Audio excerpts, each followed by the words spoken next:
It would not be far from the truth if we would characterize the years 2016-2020 as the period which constituted the apogee of Jules Buckley's reign as chief conductor of the Metropole Orkest.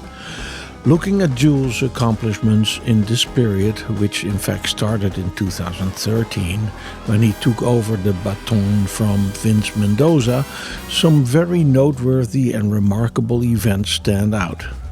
First of all, the awards and nominations won by the Metropole under Jules' direction: the Grammy Award of 2016 for Silva with Snarky Puppy, and the one in 2019 for All Night Long with Jacob Collier. And there were the Edison Jazz Awards, 2 in 2019 for the Smash Hits CD with Dutch jazz musicians Reinier Baas and Ben van Gelder, and for the CD Jessie of British vocalist and multi-instrumentalist Jacob Collier, and last, the 2018 Bremer Muziekfest Prize. And then, of course, Jules taking the Metropole to the BBC Proms in London's Royal Albert Hall, the 2016 celebration of Quincy Jones' music, the Charles Mingus tribute in 2017, in 2018 Jacob Collier and Friends, and in 2019 the tribute to Nina Simone.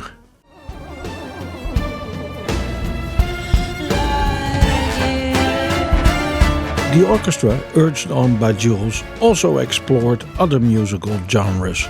In fact, Jules was the driving force behind the orchestra increasingly digging into the musical arena of the crossovers. Dance, techno and other genres hardly ever appearing on the orchestra's music stands came very much to the foreground, thereby opening up newer and in particular younger age groups for the orchestra. In this context, we can refer to the Amsterdam Dance event with DJ Hartwell and electro musician, composer and sound designer Henrik Schwartz.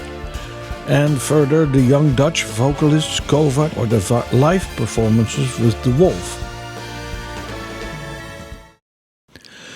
That is not to say that musical tastes of other target audiences were skipped, as there were notable performances with setlists consisting of repertoire of legendary Dutch vocalists like Ramses Shaffi, leading Dutch crooners, musical stars and comedians, the annual movie soundtrack evenings, fantastic jazz performances, for instance the Metropole Big Band playing an entire concert dedicated to the compositions of legendary Thelonious Monk under the direction of the young and very talented Miho Hazama.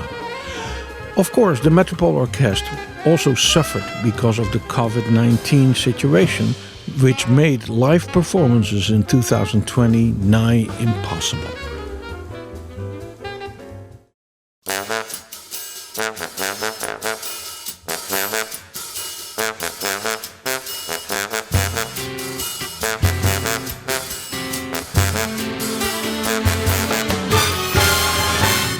Live streams on the orchestra's website, recording individual musicians at home, and then mixing these individual recordings and making them available to the general public as play-along downloads. Who wouldn't like to play along and solo on Eddie Harris's Cold Duck Time with the full Metropole behind you? Small groups of musicians playing for senior citizens holed up and not allowed visits by their loved ones due to corona in their care homes, etc., etc.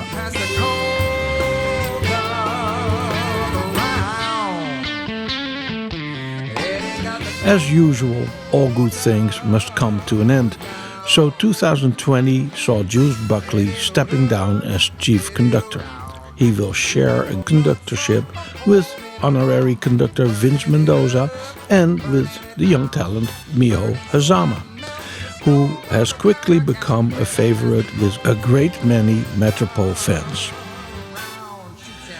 With this, we have come to the end of part 8 of our Metropole Orkest 75 Years in Perspective series.